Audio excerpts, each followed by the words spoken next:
Welcome back to the Michigan Business Beat, brought to you on the Michigan Business Network. Chris Holman here, and we're still coming to you from the Grand Hotel because that's where the Detroit Regional Chamber of Commerce has their annual policy conference.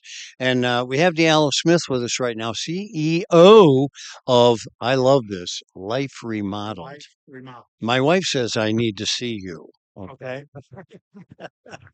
I can't make any promises to her, but we'll try our best. Okay.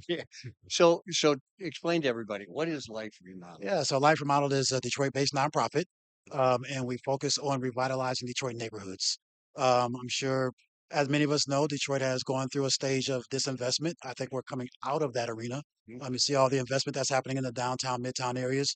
And so the next part of that process is going to be what's going to happen in our neighborhoods. Yeah. And so we have a unique model in which we approach that. We believe that the physical infrastructure in the neighborhood is important. And when you have large, dilapidated infrastructure, it really sends a negative message to the community, both economically and socio-emotionally. And so we repurpose vacant school buildings into what we call opportunity hubs. Okay. And For for residents? for is so opportunity hubs are a space and a place for community thriving, serving the whole family, namely in the spaces of workforce development, youth education, technology, and health and wellness. Good. Yeah, Okay, so it's a center for them to go. send something to go. You know, it's kind of interesting in what's happened to Detroit over the years because at one time they were in the top three per capita Yeah, income when the auto industry was really yeah, yeah, thriving. The city has had to learn to shrink. And those outlying districts, as you say, are still suffering. They're at the ends of the infrastructure, and there's nothing there but them anymore. yeah. But what is there? And this is where I think it's a pleasure for us to work alongside our community members. What is there is resiliency. Yeah, And I think whatever amount of physical infrastructure you do, you have to have a population base that is hopeful about the future yeah, and that is willing to roll their sleeves up. And sometimes it's going to be through hard work with yeah, ethic. But I also think that one of the things that we try to do is bring organizations and communities together for sustainable revitalization.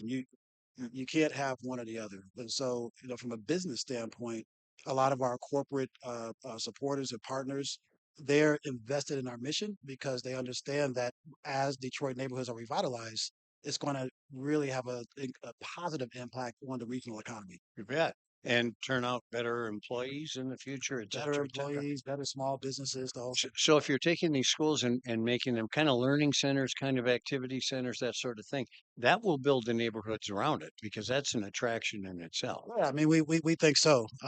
And I think what's unique about the way we approach it, we start with understanding what community and residents think are the most important gaps that need to be filled. Yeah. So we listen. Yeah. We listen earnestly.